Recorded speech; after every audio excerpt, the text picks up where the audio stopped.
नास्तिकों पर कोई भी विचार करने से पहले मैं सबसे पहले यह स्पष्ट कर दूं कि मैं मार्क्सवादियों को आस्तिकों में गिनता हूं। ये कुछ चौंकाने वाला लगेगा, लेकिन मैं जब एक कोटि पर विचार कर रहा था जिसमें यह था कि किसी घटना के लिए, कर्म के लिए हम स्वयं को जिम्मेदार मानते हैं या दूसरों को, तो मैंने मार्क्सवादियों को भी आस्तिकों की कोट में पाया। आस्तिक भाग्यवादी होते हैं, ईश्वर की इच्छा पर, हर घटना के पीछे ईश्वर की इच्छा देखते हैं। मार्क्सवादी आर्थिक कारण, व्यवस्था की कुप्रबंध वगैरह देखते हैं। तो एक मार्क्सवादी भी स्वयं को दोष नहीं देता है, सब पूरी व्यवस्था को दोष देगा। और एक ईश्वरवादी भी पूरी ईश्वर को दोष देता है और जो भी है कारण कहीं और बताता है कुप्रबंध का। तो आस्तिकों की मार्क्सवाद भी नियतिवादी होते हैं, मार्क्सवादी भी नियतिवादी होते हैं, वो भौतिक कारणों से नियतिवादी होते हैं। और आध्यात्मिक जो होते हैं वह ईश्वर की इच्छा के अधीन मानकर भाग्यवादी होते हैं, नियतिवादी होते हैं। तो नियतिवाद दोनों में है अपने अपने ढंग का। और ये स्वयं अपने कर्म के लिए दुखी नहीं होगा। एक मार्क्सवादी जीवन पर्यंत व्यवस्था को कोसता हुआ और अपने को दोषी नहीं मान सकता है और एक क्रांतिकारी की भूमिका में बना रहेगा। इसी तरह आस्तिक भी वो ईश्वर की इच्छा, ईश्वर ही रख रहे हैं तो अपनी दुर्दिनों के लिए भी ईश्वर को ही सोचता है कि ईश्वर की इच्छा है कि मैं दुर्दिन में रहूं। तो इस तरह से दोनों की कोटि थोड़ी भिन्नता के साथ एक जैसी लगती है मुझे। मैं यहाँ उन नास्तिकों की बात मैं करूँगा जो अलग अलग कारणों से हैं, सांस्कृतिक कारणों से हैं। जैसे बुद्ध, ये सबसे अधिक भर्त्सना नास्तिकों की मोहम्मद साहब ने की है।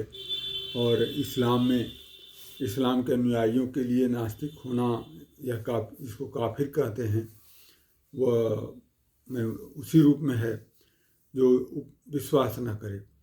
लेकिन यहाँ ध्यान देने की बात यह है कि भारत में जो जाति पर आधारित, जब हम जैसे ही पैदा होता है कोई भारत भूमि में तो वह हिंदू हो जाता है।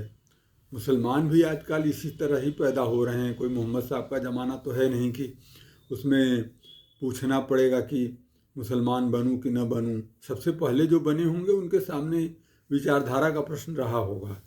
लेकिन बन जाने के बाद जब परिवार जनित हो गए तो उसी तरह बाई बर्थ, यद्यपि संस्कार बाद में होते हैं, लेकिन इसको आप यह कह सकते हैं कि जन्म आधारित लोगों के संप्रदाय हैं।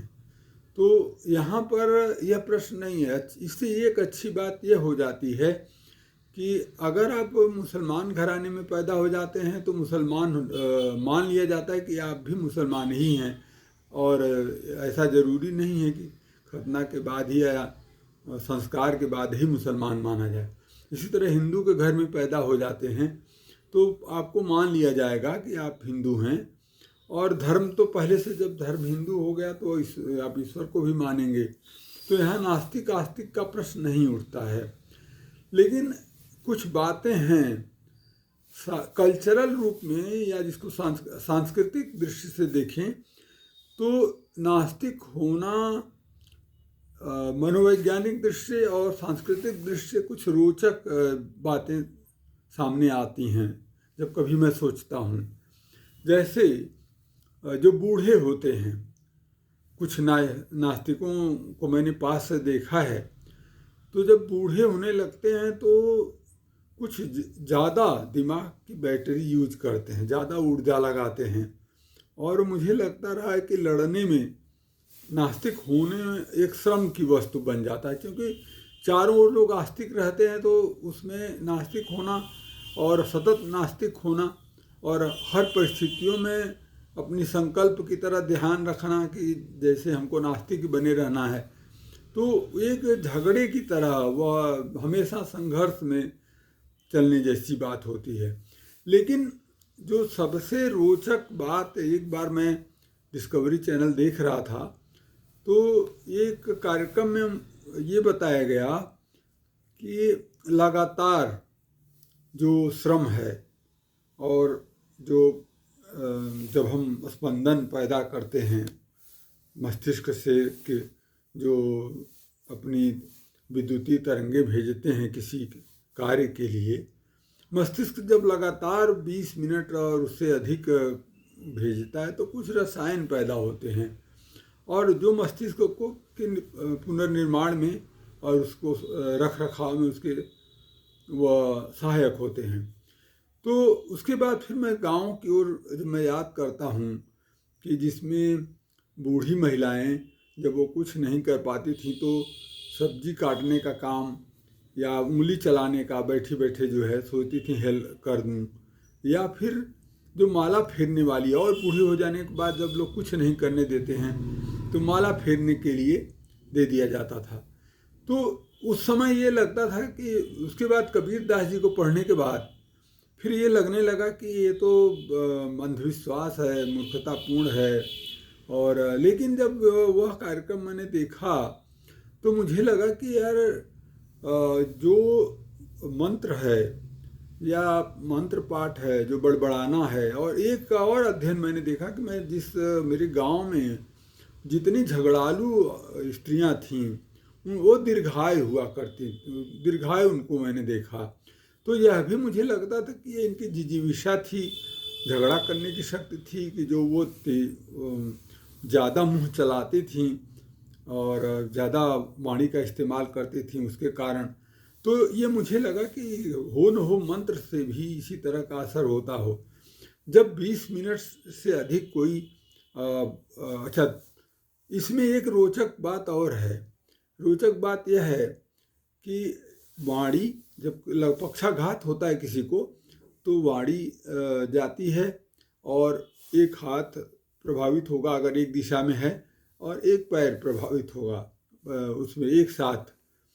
तो मोटर है क्या कि जो मोटर सेक्शन है मस्तिष्क से एक ही साथ एक ही दिशा में दाएं और बाएं का अलग अलग नियंत्रित होता है। तो ये जब पक्षाघात होने के बाद वो चेहरे पर भी आता है, हाथ पर भी आता है, पैर पर भी आता है। तो यहाँ जो है जो 20 मिनट वाला सिद्धांत है कि 20 मिनट से अधिक लगातार विद्युतीय तरंग पैदा करने पर वो रसायन कुछ बनते हैं जो शरीर के लिए सहायक होते हैं, नवीनीकरण के लिए सहायक होते हैं। तो अब यहाँ देखें कि हम पैर चला रहे हैं, चाहे हाथ चला रहे हैं, चाहे मुंह चला रहे हैं, ये कर्म इंद्रियों से संबंधित है और एक ही जगह से मोटर सेक्शन से प्रेरक संस्थान जो है जो हमारा है वहीं से संचालित होते हैं। तो ये समान रूप से फायदेमंद होते हैं।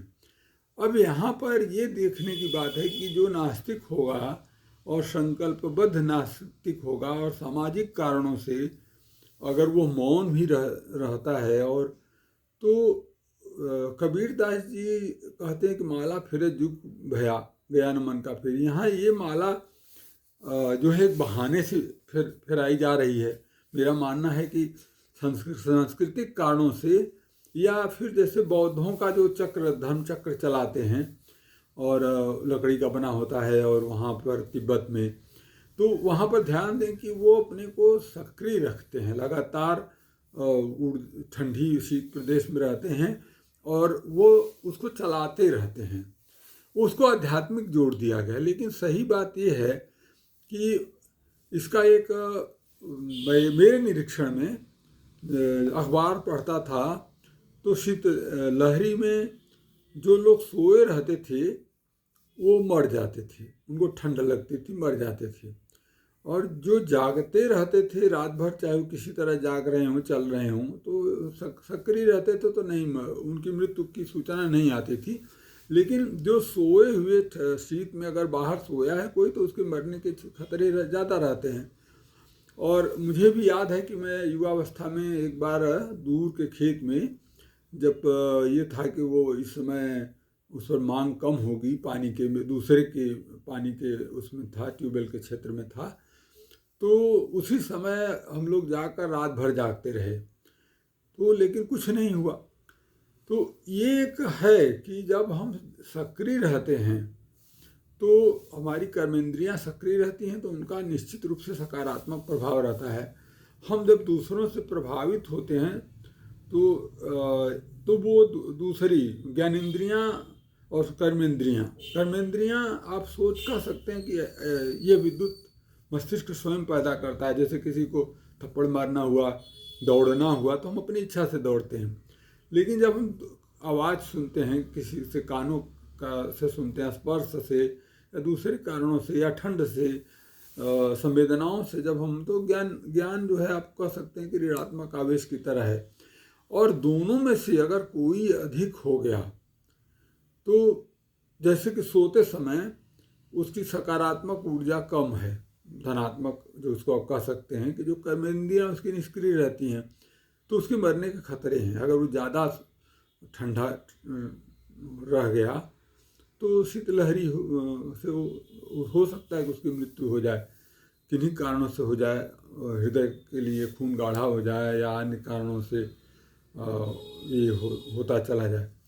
तो इसको देखते हुए ये फिर मुझे लौटना पड़ेगा कि कई सांस्कृतिक ऐसे रीति रिवाज हैं जिनका संबंध नास्तिक आस्तिक से नहीं है।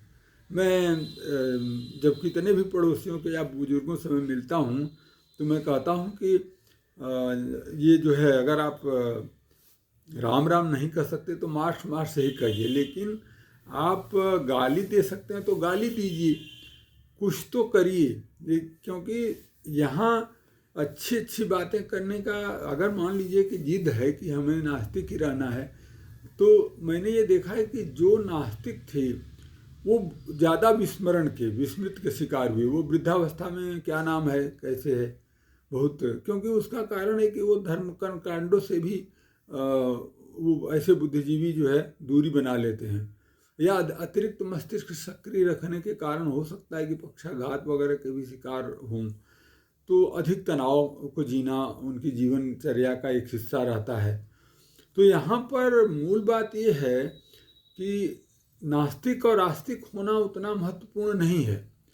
महत्वपूर्ण यह है कि आप जो है अपने में आत्मस्थ हैं कि नहीं, स्वस्थ हैं कि नहीं, स्व में स्थित, जो अपने स्वभाव में स्थित है वही स्वस्थ है। स्व में जो सारे अंग अपने स्वभाव में स्थित हों, जैसा उनको होना चाहिए उसी तरह हैं, तो वो स्वस्थ होना हुआ। स्वस्थ की अवधारणा यही है कि हम अगर स्वस्थ हैं तो सभी अपने आप में है। इसी तरह हम अगर अपने पास हैं तब तो कोई दिक्कत नहीं है।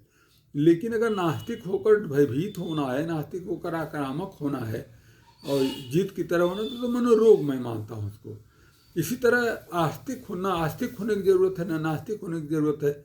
स्वस्थ रहने की ज़रूरत है, अपने में स्थित आत्मस्थ होने की ज़रूरत है, अपने पास रहने की ज़रूरत है। और अगर आप अपने पास हैं, चाहे आप फुटबॉल खेल रहे हैं, ईश्वर का नाम नहीं ले रहे हैं, तो वो आनंद में रहें, चल रहे हैं। तो इस तरह से मेरा मानना यह है कि नास्तिक होना ठीक है, विचारधारा से नास्तिक हुआ जा सकता है।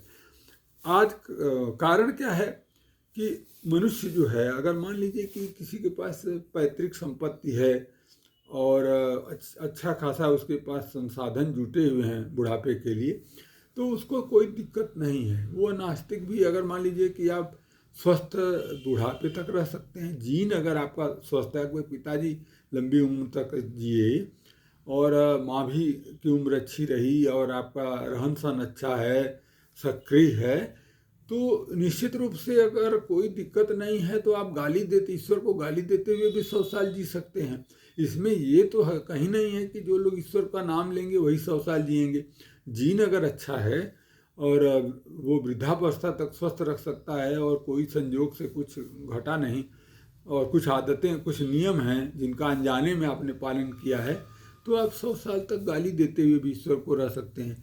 इससे या बिना गाली दिए भी रह सकते हैं। इसमें धर्म अगर रहते रहते धार्मिक होने से भी कई बार खतरे हो जाते हैं।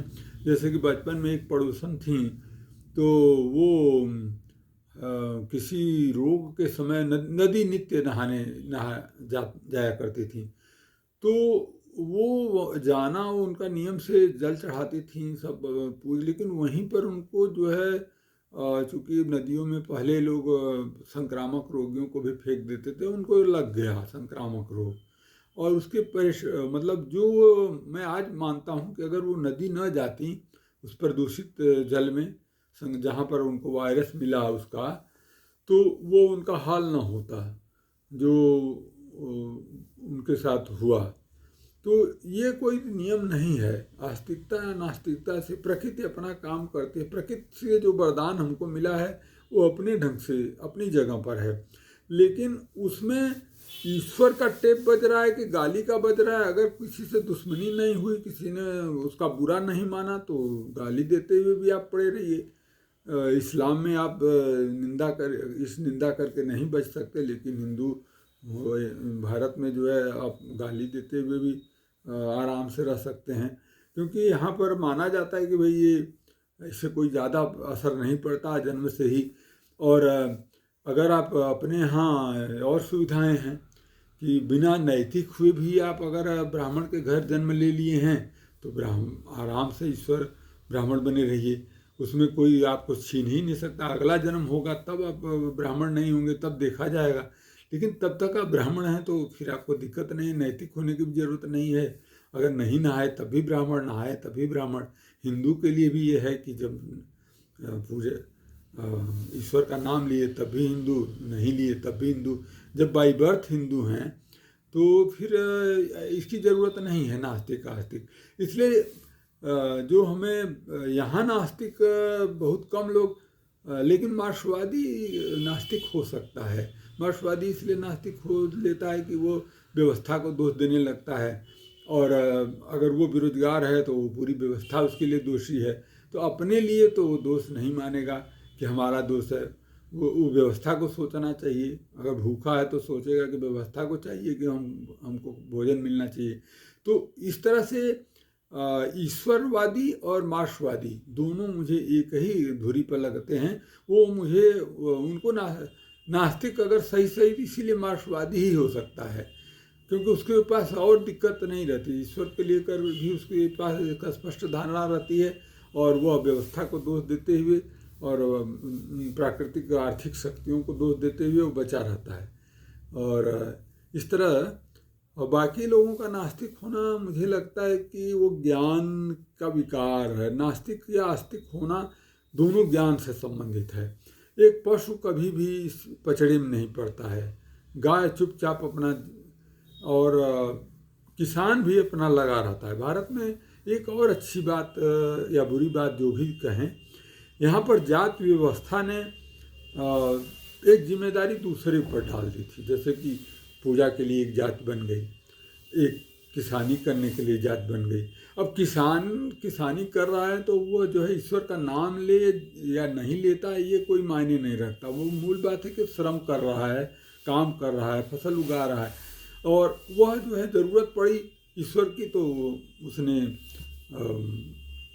ब्राह्मण को पकड़ा और पुरोहित वर्ग को पकड़ा। तो एक बिरादरी अलग काम है जो काम धंधा छोड़कर। तो ये जो विभाजन था, यहाँ पर नास्तिक का आस्तिक होने का कोई पचड़ा ही नहीं था। वह जैसा मैंने बताया कि ब्राह्मण भी नास्तिक हो सकता है और जन्म से भी वो ब्राह्मण बना रहेगा, तो उसको कोई नास्तिक होने का कोई फर्क नहीं पड़ना है। सामाजिक बिरादरी जब बाहर निकाल ही नहीं सकती, जब जन्म से पैदा हुआ तो कैसे निकालेगी। तो इस तरह से जो है भारत में नास्तिक आस्तिक होने का कोई मायने नहीं। ये मनोरंजन का और बौद्धिक बुद्धि विलास का विषय मैं मानता हूँ। और भी बहुत कुछ कहना था जो बाद में कभी कहूँगा, और अभी इतना ही। धन्यवाद।